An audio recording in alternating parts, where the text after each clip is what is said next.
Ever rubbed your eyes and suddenly felt like you've unlocked a secret portal to a neon galaxy? Not because you're about to pass out, and not because you've stumbled into a budget version of The Matrix. No, you were just giving your eyeballs a squeeze, and boom, instant fireworks. A sparkly, psychedelic explosion behind your eyelids. Cool, right? Also, what? Let's rewind. You didn't take drugs. You didn't look into the sun. You didn't get hit in the head by a falling book titled, What is Reality? You just rubbed your face like a tired raccoon, and suddenly you're watching light that doesn't exist. This is where science enters the chat.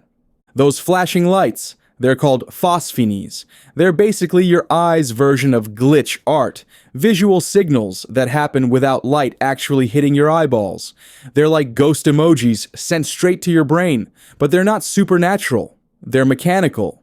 It's like your retina got a butt dial from the rest of your eyeball, and your brain answered it like, yeah, I see that, even though, technically, there's nothing to see.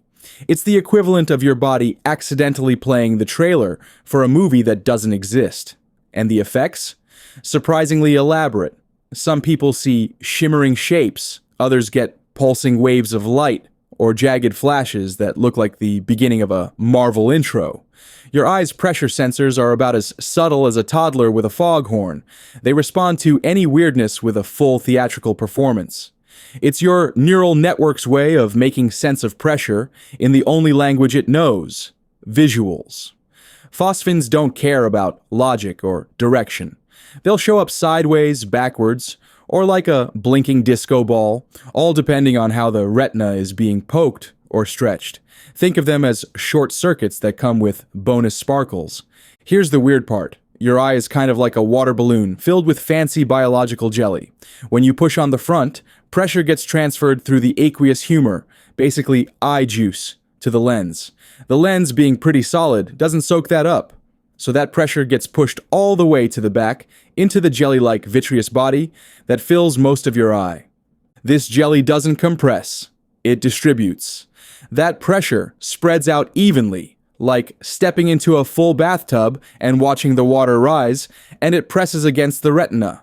The retina is where the magic happens. It's a super-sensitive layer of neurosensory tissue at the back of your eye. It's like the screen in a movie theater. When light hits it, it sends signals to your brain saying, hey, we're seeing stuff. But here's the kicker. It doesn't care if it's actual light or just mechanical stimulation. If something pushes on it, it gets confused and fires anyway. So when you rub your eyes, what your brain thinks is happening is that you're seeing stars or flickering light. In reality, your retina just got a love tap from the inside, but your brain, being the dramatic theater kid that it is, can't just let it go. It immediately starts composing a whole light show. It's like someone bumped into the projection booth and the movie screen lit up with nonsense. Your brain doesn't stop to fact check whether that signal came from light or pressure. It just goes, this looks important. Better dazzle them. The result? Instant cosmic visuals. But the scene isn't staged by photons, it's orchestrated by mechanical chaos. Your visual system just wants to do its job, even if the cue it got makes absolutely no sense. And your brain, it's way too polite to say, hey retina, what the heck was that? It just claps and says, beautiful performance, every time. That's why those patterns often appear in the edges of your vision or seem like pulsing colors. It's random. It's pressure. It's your eyeball having a neurological jazz solo. But let's talk about what happens if you take this party trick too far.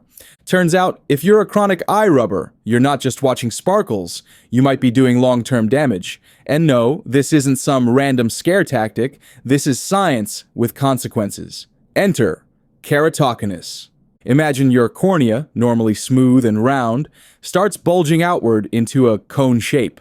That's keratoconus. It thins out and weakens from the constant trauma of being rubbed and squished and pressed on like a stress ball in a bad relationship. The result? Your vision warps. You might develop irregular astigmatism that can't be corrected with normal glasses or contacts. It's like trying to put a square lens on a lumpy football and hoping for 20/20. Dr. Brent Kramer, a literal eye surgeon, says rubbing your eyes is the #1 cause of this. He's not trying to ruin your fun, he's trying to save your corneas. Because once the cornea scars or goes full gray, you're not just talking prescription change, You're talking corneal transplant territory. The wild part? Keratoconus can start showing up in your late teens. That means your nightly post-homework eye massage could actually be reshaping your vision long term. Yikes. And if you're thinking, it's fine, I only do it when I'm tired, here's another layer to freak you out. Eye rubbing temporarily spikes intraocular pressure. Normal eye pressure sits between 10 and 20 millimeters of mercury. Rubbing can send it flying into the hundreds, in extreme cases even 1,000. That's like your eye going from chill spa day to super cyan in 2 seconds.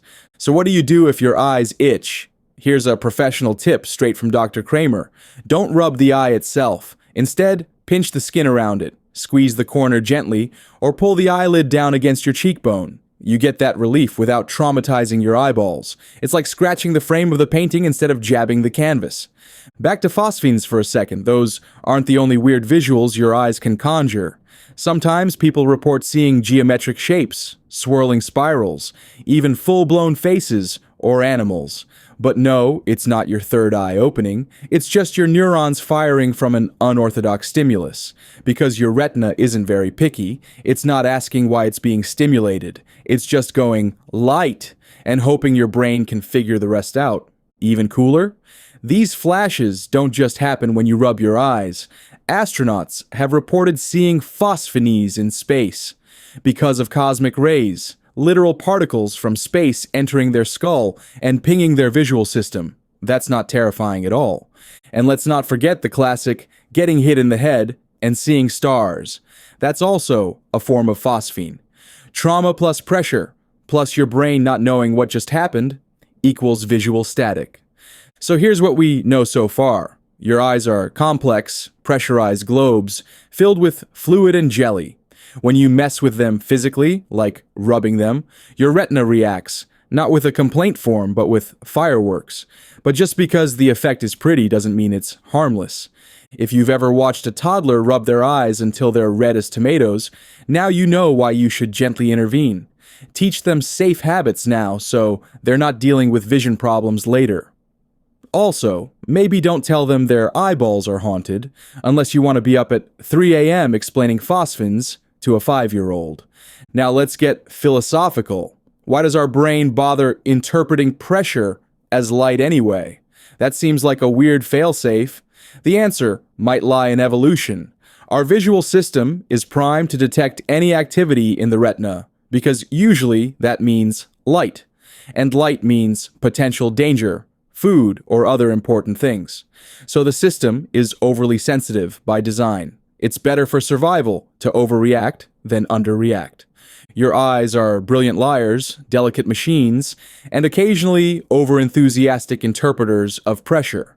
Treat them with respect, or they'll start drawing on your mental chalkboard in highlighter while you're just trying to sleep. That's going to cost you 1 subscribe. Now go stare at the ceiling and see if you can trigger a rainbow without touching your face. And remember, just because you can see stars doesn't mean you should go poking around for constellations.